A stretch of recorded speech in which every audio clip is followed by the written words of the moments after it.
Hi, how are you? My name is Pete, and in this video I'm gonna tell you everything you need to know about mountain biome in Valheim.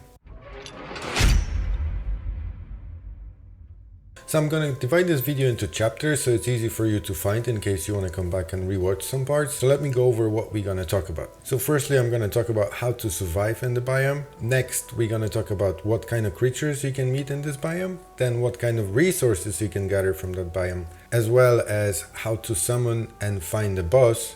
And lastly, make sure you stick to the end because I'm gonna give you an easy way of how to tame wolves. So first of all, the mountain biome will give you a freeze effect which will slowly kill you unless you're prepared for it. So there's 4 different items you can use to protect yourself from the freezing effect. And the first one being the frost resistance meat, which will be the only thing you have access to at the beginning. Then there's wolf fur cape and wolf armor chest, as well as logscape, but that's kind of an end game item, but it is good to know that it also gives you protection from the frost effect.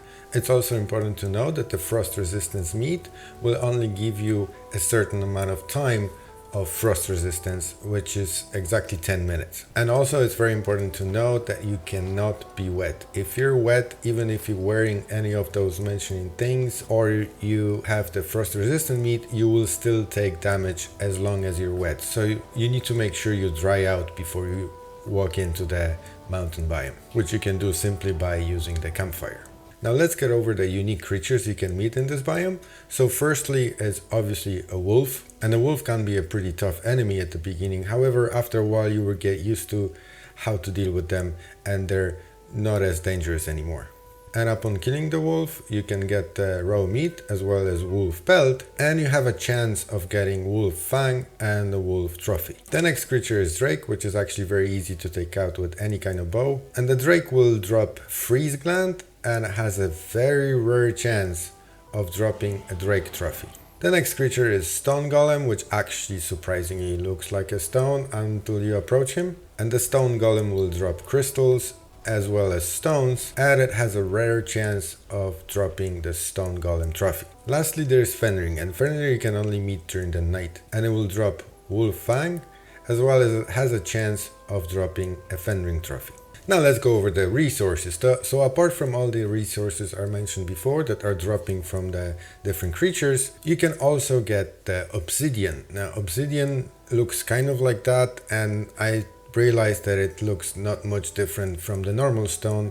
However, you can tell the difference by approaching it, and as you can see, once you approach it, it should say obsidian deposit. And also I need to mention that in order to be able to gather the obsidian or any other resource in the mountain biome, you need the iron pickaxe. You can't do it with any lower quality pickaxe than iron. Now the next resource is silver. Now to gather silver you actually need the wishbone. The wishbone that you should get from defeating the bone mass boss, which is the swamp boss. And upon equipping the wishbone, you can see it on the top right hand corner of the screen that it's in the effect. And once your wishbone is equipped and you're getting closer to the silver deposit, you will start glowing, and you will also hear that sound effect. The closer you get, the faster the glowing and the sound will occur, and when it's really fast you'll know that you're in the right place, and that's the place you need to start digging. You might want to dig around a little bit because it's not always that obvious where exactly is that silver deposit, and then you mine it just as anything else in the game. You just hit it with the pickaxe. Now let me explain to you how to find and summon the boss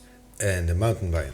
So you shouldn't have any problems to find those stone structures that are all over the mountain biome. In some of them you will find the boss locator. It looks like this, and all you have to do is just approach it and interact with it, and it will show you the location of the boss on your map. Once you know the location of the boss, you will need 3 dragon eggs. Dragon eggs look like that, and you can find them usually in those kind of nest looking thing, and they're might be surrounded by drakes, so watch out for them. Also keep in mind, because those dragon eggs are really heavy, so I don't think you'll be able to bring all 3 of them at once, unless there's 3 of you. And once you know the location of the boss and you have 3 eggs, all you have to do is bring them to that location. And once you place all 3 eggs, you can summon the boss. Now let me show you the easy way of how to tame wolves. So all you gotta do is just dig deep enough hole in the ground and then just try to kite them into that hole. Now it might take a few tries. Also make sure that you have your shield equipped. In case one of them will get out, you can try to parry his attack, which in connection with the knockback effect of the shield, it will knock him back into the hole. And once you have them in the hole, all you gotta do is just throw the meat. It could be raw meat, could be necktails, could be sausages, literally anything that looks like meat probably is gonna work. Now keep in mind that you have to keep your distance. You can't be too close to the wolves, but at the same time you can't be too far away, otherwise they will just stop taming.